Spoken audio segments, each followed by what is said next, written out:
Welcome to Unpacking with Jennifer. I'm your host, Jennifer Sattel. This is the podcast where we get real about all the things, from raising kids and managing family life to balancing work, endless activities, and somehow keeping your home organized through it all. As a mom and a professional home organizer, I know firsthand how overwhelming it can be. But here's the thing, organizing isn't just about pretty containers and tidy shelves. It's about creating systems that work for your busy life, so you can spend more time enjoying your family and less time searching for lost shoes. Each week, we'll dive into everything from decluttering your home to simplifying your schedule, handling the chaos of kids' activities, and finding that elusive balance between work and family life. Because let's be honest, we're all trying to figure it out.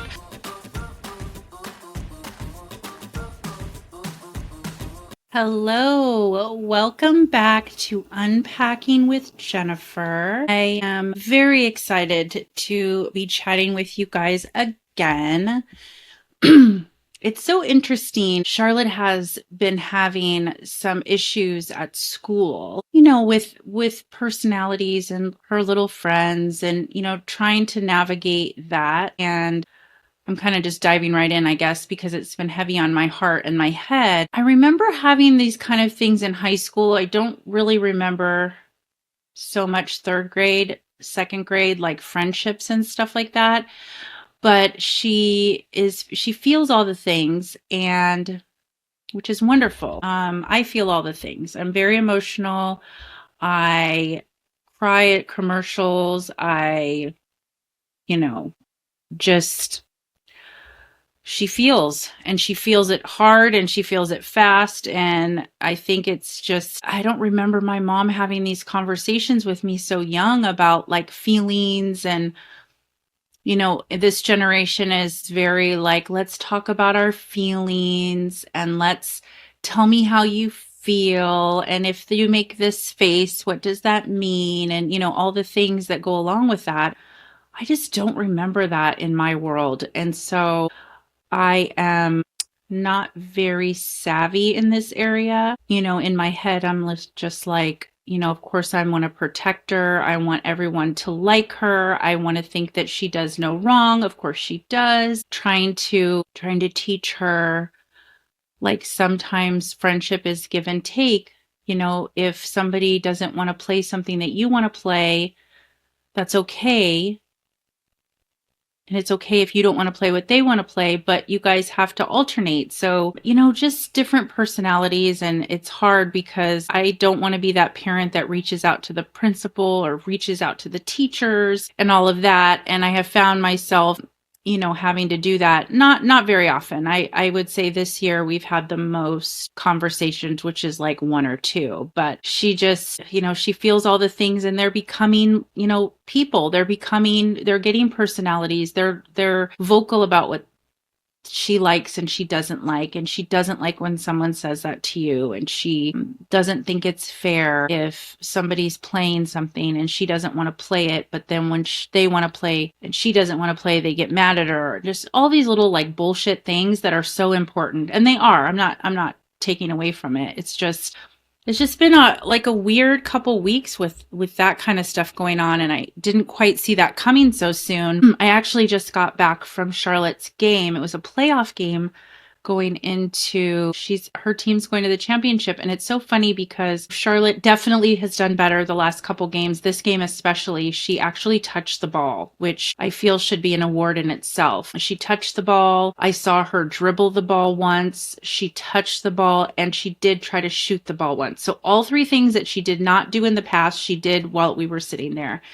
David and I were sitting there and it was really great. And I was really proud of her but she's also really lucked out. This is her third year of playing some type of sport. In kindergarten, it was soccer, and then in second grade, and this year it's been basketball. And all three times she's gone to the championship. She really hasn't been the striking force of that happening, but she's really lucked out. And I tell her, you're going to the championship. You're very lucky, honey. Of all three things you've gone to, and they've won two so far. Next week is the championship game. So we'll see if the Lakers are going to sign her when we're done. I don't know, but it's just so funny because I don't want her to think that everything is always glitter and lollipops. But in her case, she has been very lucky. There's some good players on the team and they really, do a good job. And it's just, I don't know, it's just funny. I'm like, you don't know, kid. You don't know. You don't know what it's like to not make the championship or to be in last place on these teams.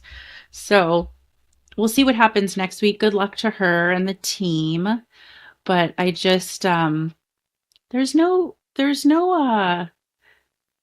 parenting book about some of the like minutia bullshit that you deal with, like meltdowns that are like you don't know really why. As a baby, they're like, oh, if they do this, they do this, but now they have a voice, and sometimes there's some stuff that you're just like, I don't really know what to do. So instead of doing something, you just kind of like, okay, I understand. I always say that, like, okay, I understand, and I'm like, I really don't understand what's happening. So it's just kind of funny. As parents, sometimes you're just like, okay. And you're like, David and I will be staring at each other like, what the hell just happened? And we just like continue on with our day. And I kind of have to laugh about it because some days you just don't know. I don't pretend to know. I just don't remember this stuff like when I was growing up. I mean, we didn't have any of this shit. I don't remember after school sports until like later, maybe sixth grade. I think I was in track and I sucked. And I think that,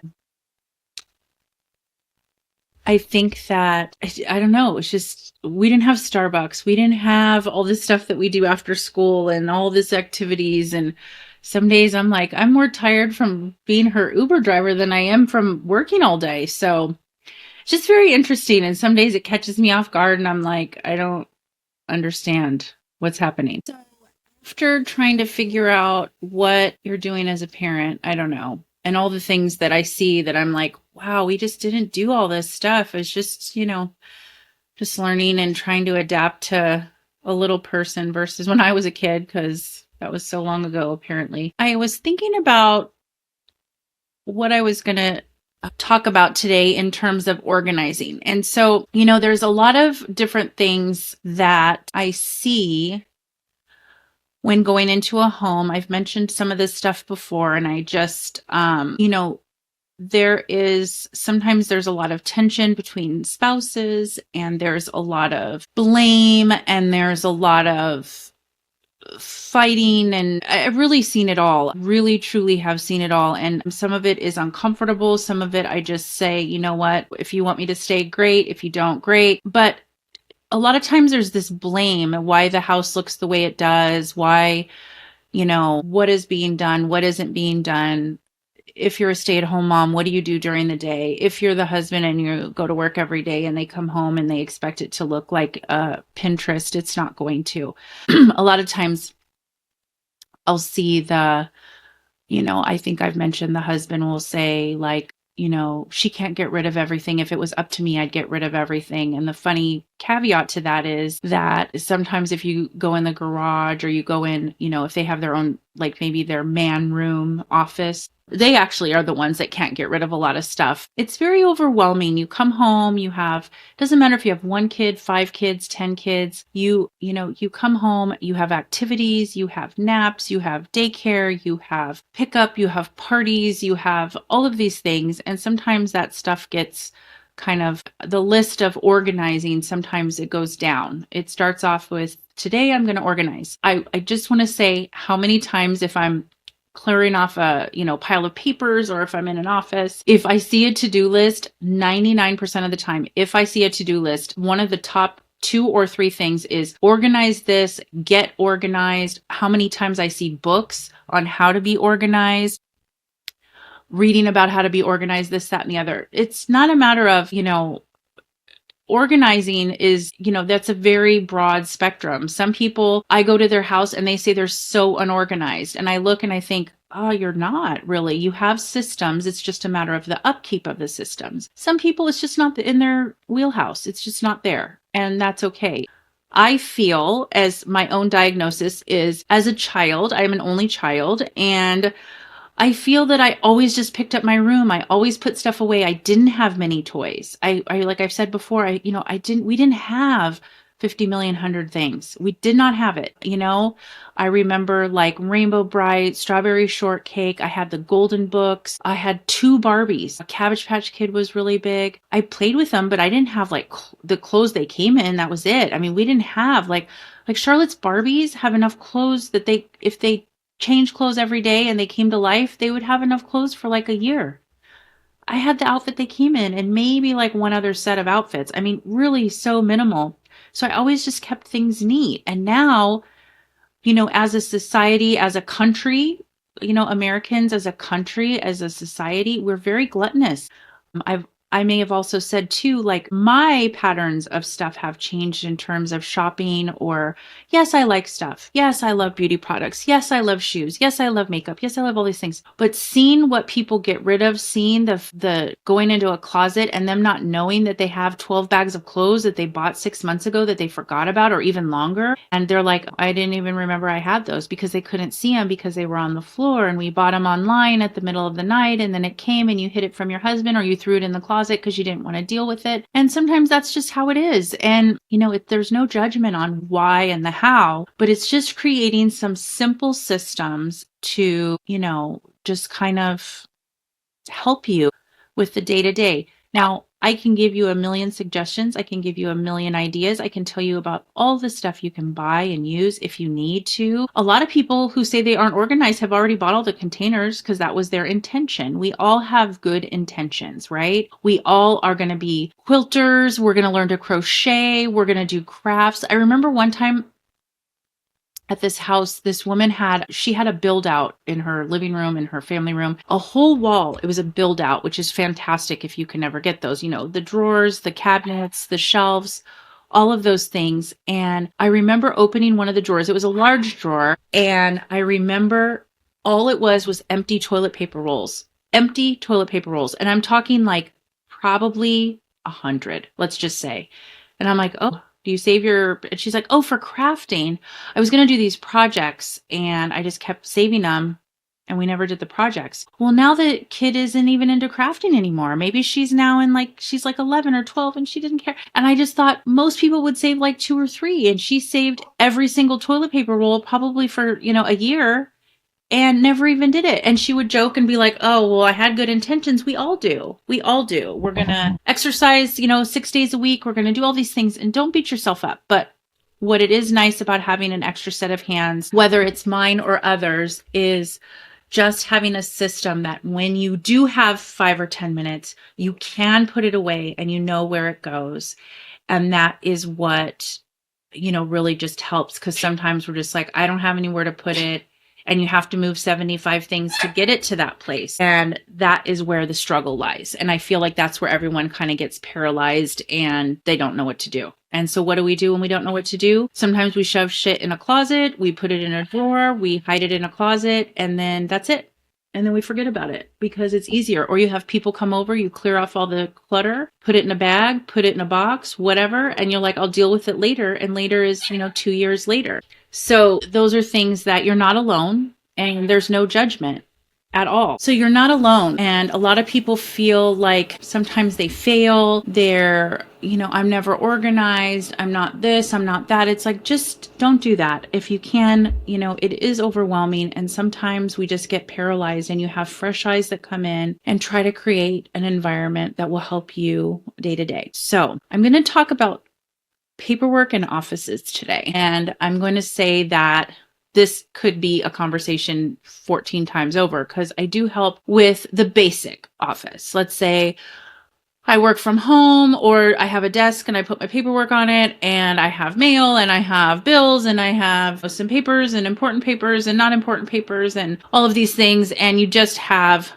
your normal office setting. A lot of times I see papers that are put on the table, the dining table, in a stack, mail that's just piled up in a bag or whatever. And mail is my starting point, because what I don't understand, or I try to relay, and I feel like it's a pretty easy just check off task, but it is a task. So I do understand the not doing it. But most people nowadays, I would say if 65% of the people pay everything online, It's an auto debit. It comes right out of your account. There is a box you set it up, you're doing it, you don't even have to get a bill. You set up paperless. Right off the bat, that should be the first thing you do. Unless you are, I say the generation that's a little bit older, they sometimes like the tangibility of holding the paper, seeing the statements. They don't trust the computers. They don't trust, electronic stuff. That's fine.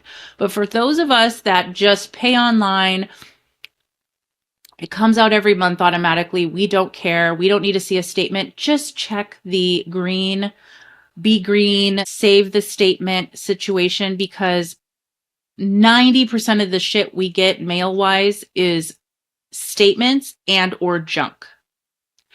Actually, I probably feel like it's 95%. I'll be honest with you. Like, no one's reading some of these statements that come in because you're like, oh, it's already paid. It's already paid. But there is a percentage of people that don't trust it. They want to do it. They want to send it. Maybe pay online. Some people still want to send checks. That's a very small percentage. But right out of the gate, you can eliminate a lot of that extra mail that you're looking at and double checking or just receiving that just goes in a pile, and you're just like, I've paid this, health insurance, those kind of statements that are big and bulky. If you have investments, some people want to see how they're doing. A lot of this stuff you can do online. Bank statements, your investment statements, those type of things.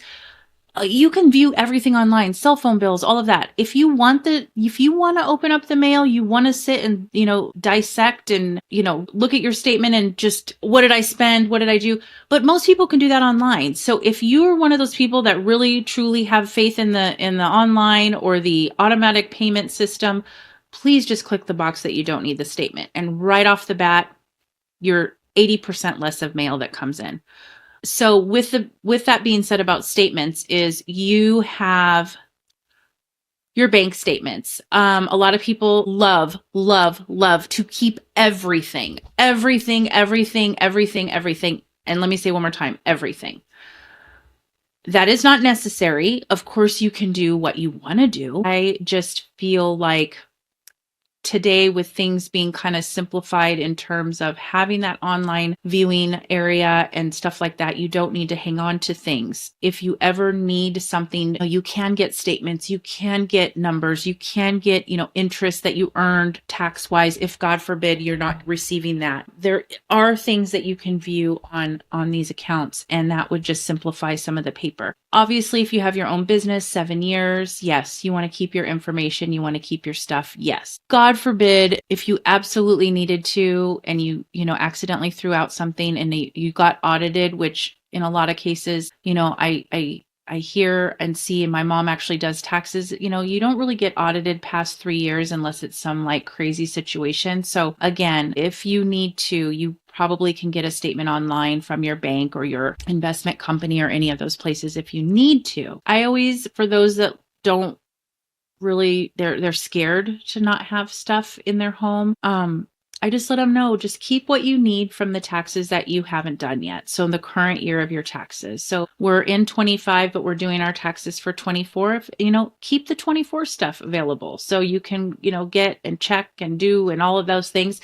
And that brings you a little bit of peace of mind. But most of that stuff you really don't need to hang on to. And those file cabinets that we had that used to have, 6 drawers and sometimes these bigger to multiple file cabinets. You used to clip your coupons and put your rebates and keep your manuals. Oh my gosh, let me talk to you about manuals. So we get refrigerators, we get all that stuff. If it has a warranty, you want to hang on to it to prove that you bought it for your warranty, by all means, keep it in a file folder or keep it in an envelope or whatever. But I mean, you're buying a toaster. Most people, if you need to reference something, you can Google the model if you need to know how something works. I don't know that we need to keep all these manuals. I see drawers of manuals. And some of this stuff is 50 million years old. It's like, you don't even have that anymore. You don't have it anymore. You don't need to keep it. And if you do, Google the model number and you can find probably the information you need. Sometimes people will keep the boxes too. Oh boy, that's something I'm like, that is such a space waster to me. Like in the garage, sometimes half the garage is empty boxes. And people's things, a lot of times I'll be like, why don't you throw these away? Well, I got it at Costco, even though it was 5 years ago. And if it doesn't work, I can always return it. I mean, I don't know. Do we return things after 5 years if we've used it? That's up to you. But some of the stuff, a $12 toaster that you've had for 5 years, you might have gotten your money's worth at this point. So some of these things are up to you as an individual. There's no judgment, but I'm just trying to teach you some space savers and like less time opening up mail. I have clients that all go in, they haven't opened up their mail in a year. Literally, like a year. There's years, couple years of stuff that is just, because they get it online, it's automatically taken out. And then they hang on to the statements because that's what they get. And they put their mail in a box. And now we're going through 2 years of mail. And it's like, you didn't really need to, have a lot of that. That's one extra very time consuming step to go through. But I do offices a lot. And then you have the people that work from home. And that's a little different situation because, it's not just, I have a few things on my desk. Maybe you do have files and, you work from home. You're doing your stuff from home. You might have take home stuff. You might have reports. You might have that. Get a little file cabinet, maybe a 2-drawer. Maybe one is for your home stuff and one is for your current work projects or however that works. Some people go to the office 2 times a day. Maybe the stuff you're not utilizing anymore at home, you can take to your actual office or vice versa. Papers, a lot of times we get a little nervous about getting rid of them, but not in every case. Obviously home stuff you bought your home, you have your car stuff that you bought, your title, important things that prove that you have it, especially like all your paperwork for your home or for your car or whatever, keep it, obviously keep it. People have like estate binders and stuff like that. Yes, keep those things. That's fine. But you don't need to have it in the drawer in your office if you're lacking space in that situation on your desk. Maybe your desk only has 1 or 2 drawers. You have a drawer of pens, and then you have a drawer of your paperwork, and you have an estate binder that's, half the drawer. So these are just things that you can put up somewhere, put it in a safe, put it in a firebox, whatever you want to do, but this will free up some space. Pens, supplies, office supplies. Boy, do we love office supplies. I mean, I've gone to several houses where it's boxes, small boxes, big boxes, pencil bags, pencil pouches, desk drawers, extra drawers with so many pens and pencils. And if there's kids, they have their own section of everything they've bought since kindergarten. And we've hung on to every crayon and every broken piece of crap, and we hang on to it. It's like at some point, what I do is colored pencils, that type of thing. Yeah, you can hang on to them, but how many do you need? And if your kid is like, if your kid's past like 6th grade, 5th grade, I don't think you're using crayons that often anymore. Maybe just have one little box of crayons and as a backup. I have scratch paper. I use this notepad, but it still has 8 pieces of paper on it, or a notebook, and it has 8 pieces of paper left. So I kept the whole notebook. I mean, whatever you want to do, but that's just like, we're keeping 10 million little, your kids' old notebooks. Yes, you paid for it, but it was 50 cents. And I'm sure you don't need to pull out the 8 pieces of paper or pull out the 8 pieces of paper and make a folder just for like, random notebook paper because your little one is drawing on it. And sure, you don't want to have to keep buying it. I understand. But these are things that we just hang on to because we feel like we need to. It's like, how many erasers does one person need? I see drawers and cabinets, and we get the craft drawers where it's like 10 drawers. At the time when they created it, it's like, oh, good. You have colored pencils on one, you have, crayons on one, you have this. But as the kid gets older, some of that stuff they're not using anymore.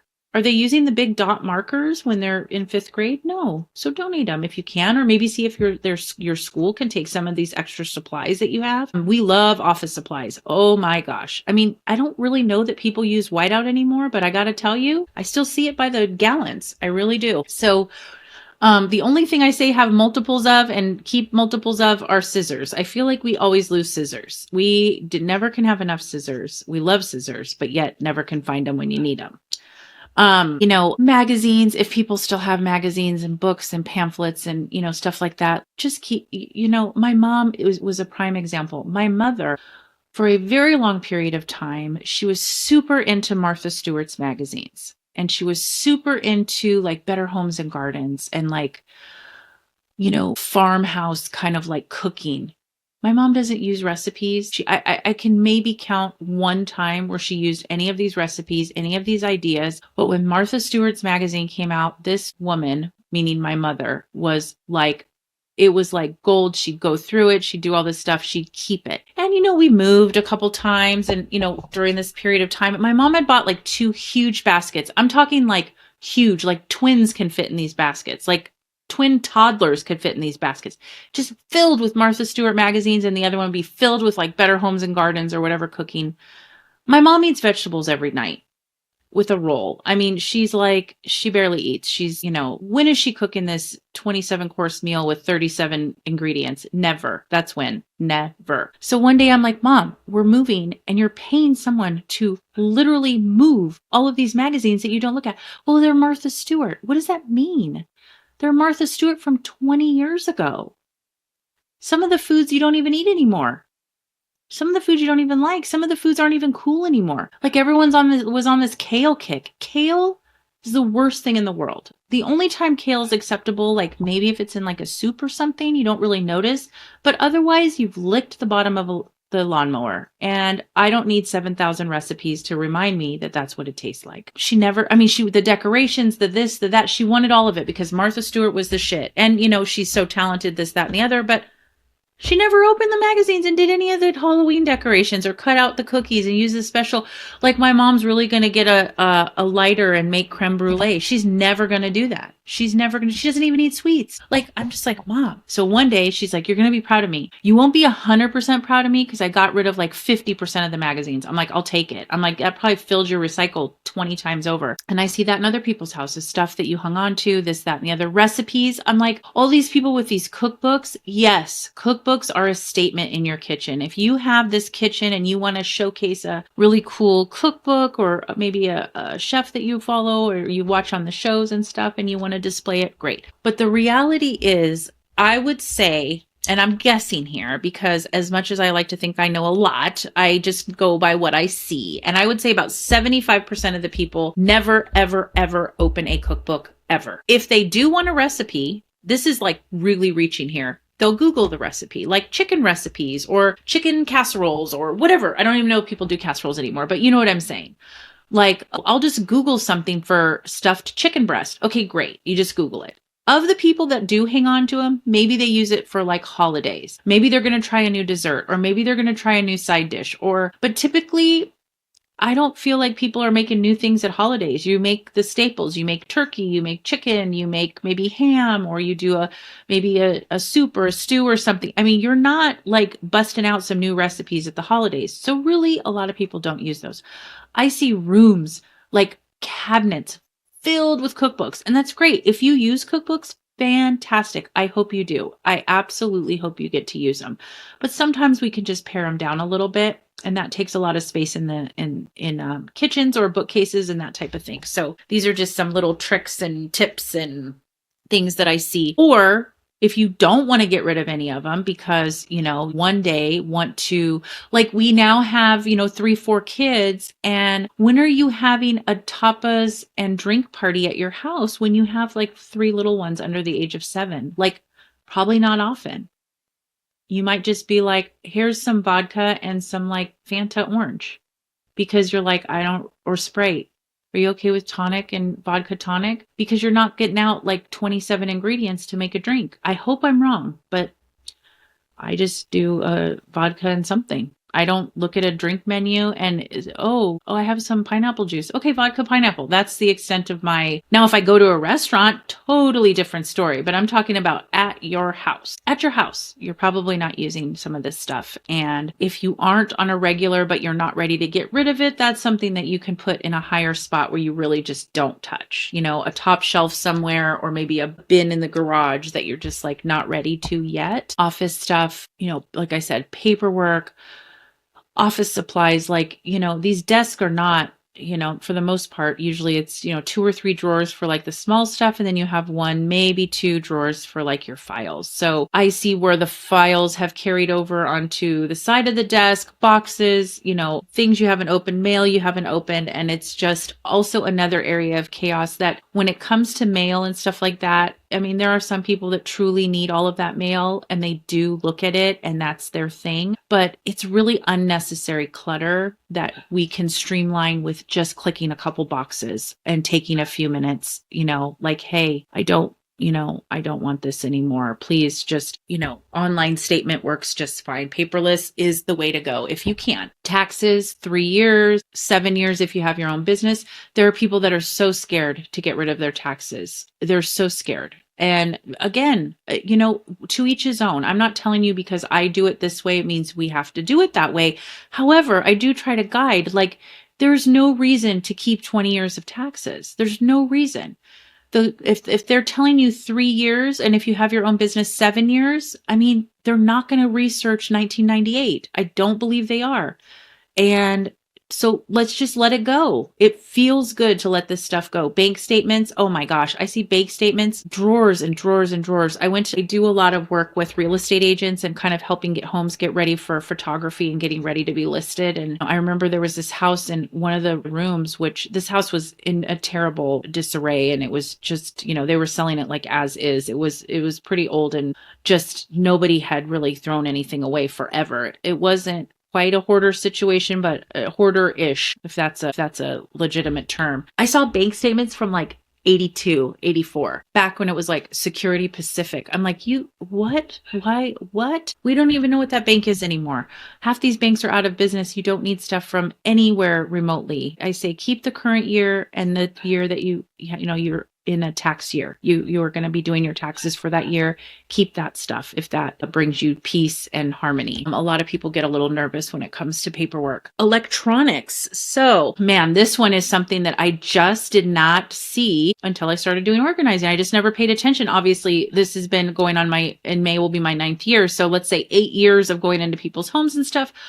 There's more devices now than there was. Everybody has a new iPhone every time a new one comes out, and then you have the iPad, and then some people still have their original, what was it called the Nano, iPod, the original one. I mean, this is like, and now we're at Nano, and now you just listen to it off your phone. I mean, and cameras, right? We had, in the office, sometimes in the closets, there's cameras and stuff and this and that. And it's like, if it's a current and it's in good condition, try to see if you can resell it or give it to a kid or, give it to your child if you want them to have a phone or an old iPad or something. But why are we hanging on to these flip phones and like Nokia walkie-talkie phones? Like, I think you could just take them to the electronic recycle. Be okay with it. I see like boxes, cards. Okay. There are people that truly do love to write cards. Thank you cards. Yes. Every card for every holiday. Yes, no, that's fine. I see boxes and boxes and drawers and containers, like bins of just cards you were eventually going to get or you had good intentions to send out. A lot of people do their Christmas cards online, whether they send them online or they, order them online and then they get them and they're in an envelope and they send them off. They don't even write anything. So you send out your Christmas cards every year. Why do you have 47 boxes of Christmas cards then? Maybe you have a couple so you can give to the teachers or you can give to your neighbors or something or, whatever. I don't know, but no one's doing that. I mean, I shouldn't say no one. Not a lot of people are doing it. It's one of those things that it's time consuming. We have the lists of the addresses, that you've kept for 30 years. Those people probably don't even live in the same home. Let's update that list, or let's just not carry on every address that every person's had since they were born and now they're 90. Like, some of that stuff is just unnecessary clutter. And that clutter, when I say unnecessary clutter, it's also clutter in your mind. Sometimes it's hard to shut off our brain. We know this. Like, my husband comes home from work and he's like, I'm so tired, but he can't go to bed right away. Like, he can't go to bed within an hour. He has to like decompress, maybe turn on the TV, maybe watch, a car show or something that just kind of makes his brain. And even then, sometimes he has a hard time shutting down his brain. And I get that. I understand that. There are times where I have a hard time shutting off my brain. Now imagine, I'm a fairly organized person. Yes, I have some clutter. Yes, I have life going on and not everything is perfect and bows and ribbons. But imagine how your brain is if you have all of these components that aren't necessarily necessary. That's something that is tricky because we have so much going on in our lives with all the shit that goes on with our kids, with events, like their kids' social calendars with the parties and the this and the after school events. And then you throw in, rooms and rooms of extra stuff that you don't need. And yes, I know that having someone come in to help you organize your home is an investment. And we've talked about, we all can color our own hair if we went to the store and got a box of coloring, but it's nice to have someone that kind of guides you and helps you and gets it to where you want it to be. Same thing goes for the house. Like, yes, there are some budget restraints. A lot of people can't afford to have they don't have the disposable income that is needed for, I don't want to say luxuries like this, but extended, help. So that's why I give you these suggestions, because sometimes it can just help. Like, oh my gosh, like even just cleaning out like a hall closet, you can see you could just see the bricks just coming off people's shoulders, and it makes me feel good. And, I'm always here to help. I love helping people. I do not walk in and think, oh my God. I sometimes worry about just how mentally exhausting it must be when you're moving 27 things to get to one thing. And if you just maybe don't spend money on Amazon or online for a couple weeks, and you just invest in having someone come in and help you. I would love it to be myself, but there are millions and bazillions and hundreds of wonderful organizers that have the same mindset I do and just really want to help and get you guys back on track and declutter not only your mind and your home, but just to create less stuff. We love stuff. Like I said, we are a gluttonous country. We're a gluttonous society, and we love stuff. And sometimes that stuff isn't necessary anymore. It might have been, 15 years ago before kids, where you took the time to handwrite thank you notes and you'd scrapbook. Remember scrapbooking? You'd go and I did the class where it was like $100 and you got the kit to start scrapbooking. And then I went to Michael's or wherever and bought all the shit. And I literally did one photo album. It took me like a year.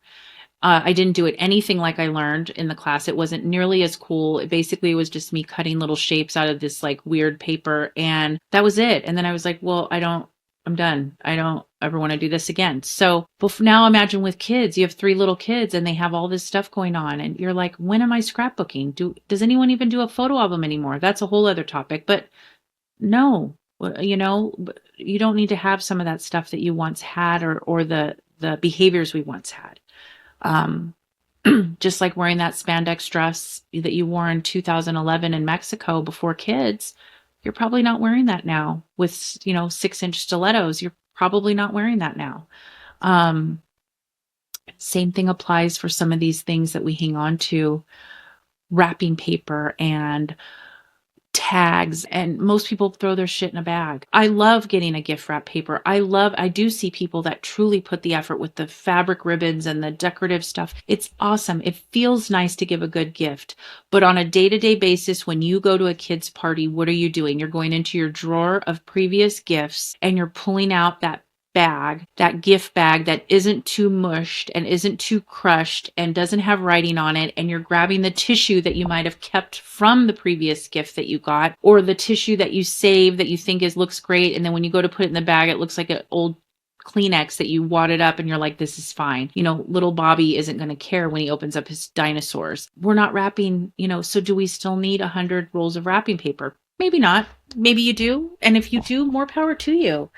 But sometimes we don't, and it's just, again, more clutter, unnecessary things that aren't relevant to our current day-to-day doings. Maybe when we retire, we go back to wrapping presents. Who even knows? Maybe everything will be digital and online. You won't even give presents anymore. You'll just look at someone or give them a gift card, and you don't even have to do anything. And you don't have to worry about having a gift wrapping station. And some people want that, and they should want that. If you're into that, please, by all means. But you can streamline some of it because you're probably not using everything that you once did. With that being said, I think that here's something else that, oh man, this is a topic that it boggles my mind, but almost every man says the same thing.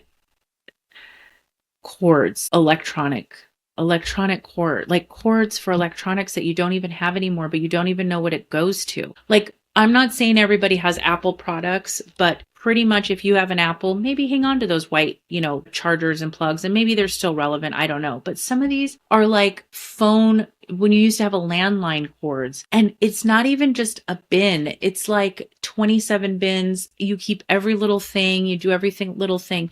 A couple ways to organize that is if you know what it goes to and you know that you use it a couple times, like maybe you had, what was the, let's say you had the VR, glasses or whatever, and you had the remotes and stuff. Maybe get a baggie, write what it is, put the cords that came with it, put it in a basket in your, your living room or in a cabinet or something so you know what it is. But some of this shit is like cords, and every man will be like, well, you never know when you're going to need it. I'm like, you don't even know what it goes to. And one time, like 7 years ago, David sent me a picture of a cord. He was looking for something. He needed a cord. He dug through his 9 trillion old ass cords that he got from something. He's like, see, you never know. I'm like, yeah, that's once in a bazillion times. Are you actually doing that? But men will hang on to those a lot more than women will. I will say that, a lot more. Another thing I see a lot of are laptops, going back to electronics. Laptops that you're like, oh, well, I got a new laptop, but I know there's stuff on it. So, okay, go take your old laptop to Staples or to Best Buy, have them pull out the hard drive for you so nobody has your information, and they can donate it, they can recycle it for you there, and you have the hard drive. 95 million% of the time, you're never referencing that. There are people that do, but you really aren't referencing that hard drive. You just feel like, I don't want any of my information out there. That's fine.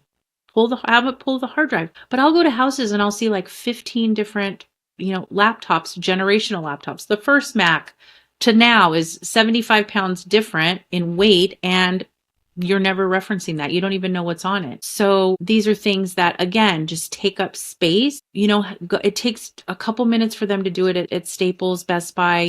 I'm sure you could probably figure out how to do it, but that's not something that I would know. And, you just take it there. They take out the hard drive, give it to you, and they recycle it for you right there. Done. You don't have to go to an electronic recycling. They handle it for you. One less step to do. One less step to do. That's always my goal. One less step to do. I hate touching things multiple times. I really would love to touch if I had to, twice, but occasionally you do get that third time. I see, I've gone to houses where I've moved certain things for 5 years. I've been going back. I have a lot of repeat clients that I see on a regular basis. I'm moving the same stuff for 5 years. And I'm like, do you want me to take it for you? Like, I can't look at these laptops that are non-existent anymore. They weigh 10,000 pounds. You are not referencing that, but you're afraid to do it, which I understand. So let me help you. Kind of one less step to do. So yeah, that's kind of the office area. I'm sure I'm missing something in the office, but those are the things that I see a lot. I have people that keep their paper clips. If they're getting rid of and they're purging papers, they will actually take the paper clips off the papers. And, that's a preference too, if you want to do that. But, paper clips are pretty inexpensive. You don't need to keep all this extra stuff. So a happy, organized office is an office that has less chaos for you. And if you are working from home, I know a lot of times you walk in there and you're like, ugh, look at these piles of stuff. Well, let me help you get rid of those piles of stuff. And some of these little tricks that I'm telling you about today will hopefully do that and just kind of guide you and help.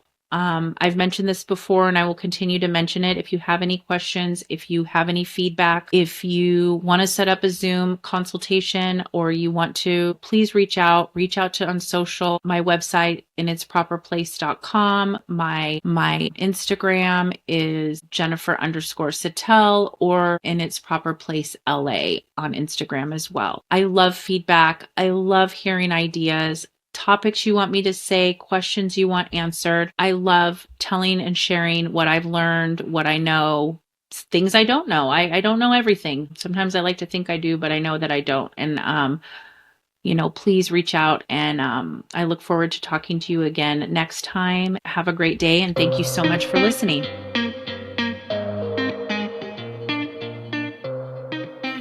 That's a wrap on today's episode of Unpacking with Jennifer. I hope you're walking away with a little inspiration and a few practical tips to make life at home just a little bit easier. If you loved today's episode, be sure to subscribe so you never miss a new one. And if you found it helpful, I love if you left a quick review. It helps more moms like us find the show. Let's keep the conversation going. You can find me on social media at Jennifer_Sattel for more organizing tips, behind the scenes moments, and a whole lot of real life. Until next time, take a deep breath, give yourself some grace, and keep unpacking what matters most.